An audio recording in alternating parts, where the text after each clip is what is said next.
कि दाखिल खारिज राजस्व विभाग के अंदर जिस तरह से भ्रष्टाचार चरम पर पहुंचा है, अघोषित आपातकाल की स्थिति से गुजर रहा है, इसमें धांधली पारदर्शिता की जगह धांधली का ज़्यादा अवसर देने का, भाई भतीजावाद, दोहन शोषण करने का ये सब खेल है और बहाली के नाम पर पैसे की उगाही का एक नया खेल शुरू हो रहा है। शिक्षक नहीं है, भवन नहीं है, बच्चे नहीं आते हैं, लेकिन परीक्षा सबको दिलाते हैं। शिक्षा विभाग आज 33 वर्ष से बड़े भाई छोटे भाई के जिम्मे रहा है, तो शिक्षा विभाग इनकी प्राथमिकता में नहीं है। 7 निश्चय है, जल जीवन हरियाली है, जातीय जनगणना है, तो भारतीय जनता पार्टी और जो सीटीईटी बीटीईटी वाले लोग हैं इनको भी न्याय देंगे। आप लूटने की योजनाओं को बंद करके पहली प्राथमिकता शिक्षा की सुधार की करें।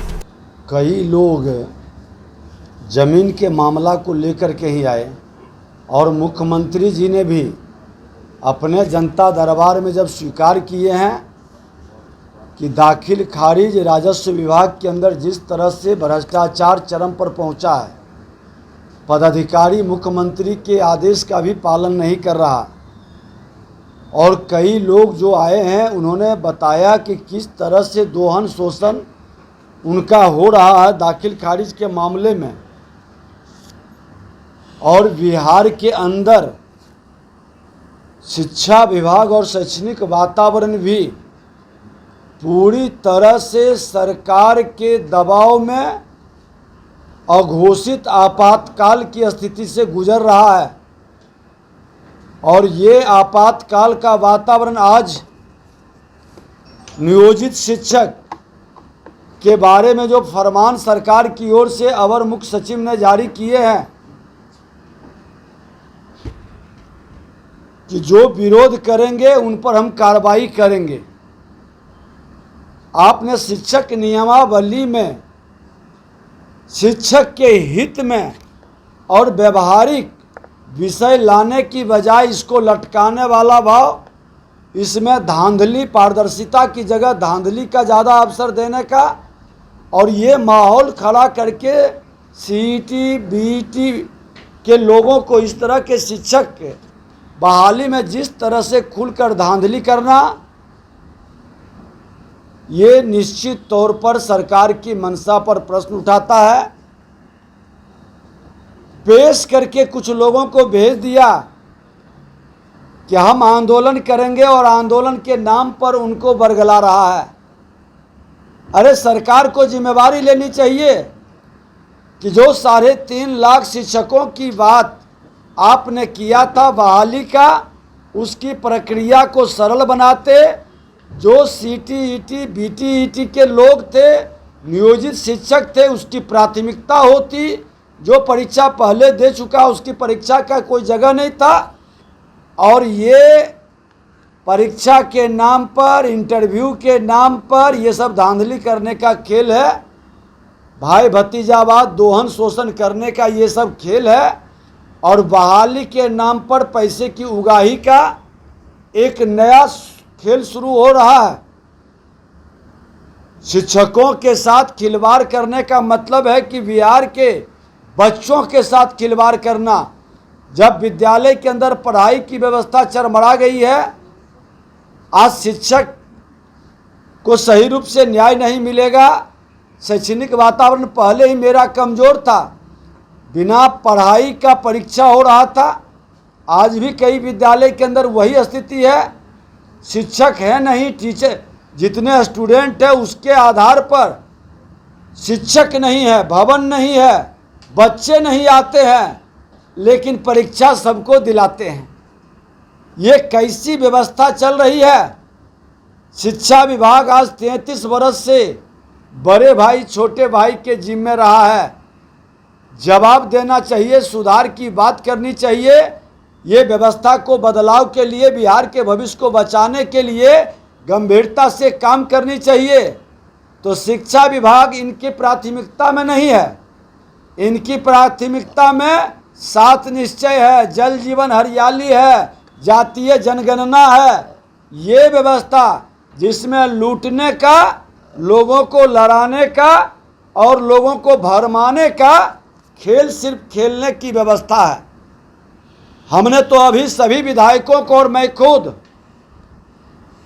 जिले की दौरा पर जाएंगे। कल नालंदा जिला के अंदर हम जा रहे हैं, मुख्यमंत्री के क्षेत्र में ही, और मैं विद्यालय के अंदर जाकर के इनके सच को उजागर करूंगा। हर लोग जाए, अब खुल करके अभियान पूरे बिहार के अंदर चलेगा कि आप जितना भ्रष्टाचार और लूट से अकुत संपत्ति कमाए हैं, लेकिन मेरे भविष्य को मत लूटिए, मेरे भविष्य को मत बर्बाद करिए। बिहार के बच्चों के भविष्य के लिए भारतीय जनता पार्टी में हर जिले के अंदर जा करके शैक्षणिक वातावरण के लिए तमाम अभिभावकों से आह्वान करेंगे कि अपने बच्चे की भविष्य बचाने के लिए अपनी तैयारी करिए। ये निकम्मी सरकार जब हटेगी तो भारतीय जनता पार्टी नियोजित शिक्षक पर जो कार्रवाई होगा और जो सीटीईटी बीटीईटी वाले लोग हैं इनको भी न्याय देंगे और शैक्षणिक वातावरण को हर हाल में दुरुस्त करेंगे। सारे काम को रोक करके भी शिक्षा को संभालना हमारी जिम्मेवारी है। सत्ता में बैठे लोग अगर जो इतने निकम्बे हैं कि बिहार के ये ज्ञान विज्ञान की भूमि को बरगला रहे हैं, उन्माद फैला करके लड़ा रहे हैं, लेकिन अपनी जिम्मेवारी निर्वाहन नहीं कर रहे हैं। अब जातीय जनगणना से बताइए विद्यालय की क्या जरूरत है? विद्यालय में शिक्षक नहीं है, शिक्षक देनी चाहिए, भवन देनी चाहिए, पढ़ने की व्यवस्था बनानी चाहिए। के अंदर एक भी नीति सफल नहीं कर सके। शैक्षणिक वातावरण, शिक्षा विभाग कितना असफल रहा, कितनी अराजकता का शिकार हुआ है। दोष अपना है और दूसरे के नाम से रोना, ये बस चुनाव तक यही करेंगे।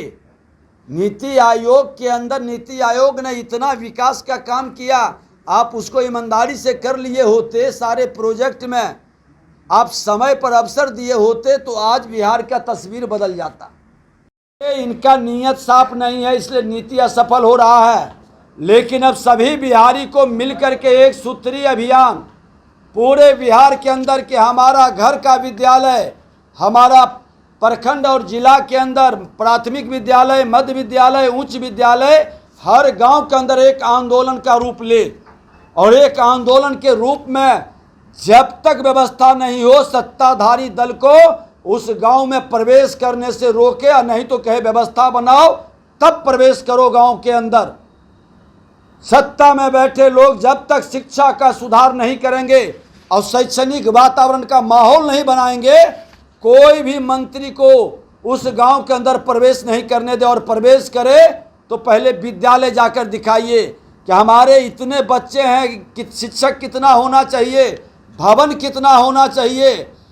आप लूटने की योजनाओं को बंद करके पहली प्राथमिकता शिक्षा की सुधार की करें और ये एक जन आंदोलन के रूप में पूरे बिहार के अंदर यहाँ के अभिभावक, यहाँ के ग्रामीण सभी बंधनों को तोड़ करके, ये जातीय उन्माद, धार्मिक उन्माद को छोड़ करके हम अपने बच्चों के भविष्य और प्रतिभा की बचाने की लड़ाई लड़ेंगे।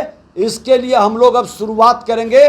कल मुख्यमंत्री के ही क्षेत्र से हम शुरू करेंगे। सिर्फ खबर दिखाना देशवा न्यूज का मकसद नहीं, देशवा न्यूज की कोशिश है कि समाज की सूरत बदलनी चाहिए। देशवा न्यूज पर वीडियो देखने के लिए लाइक करें, सब्सक्राइब करें, साथ ही बेल आइकन दबाना न भूलें।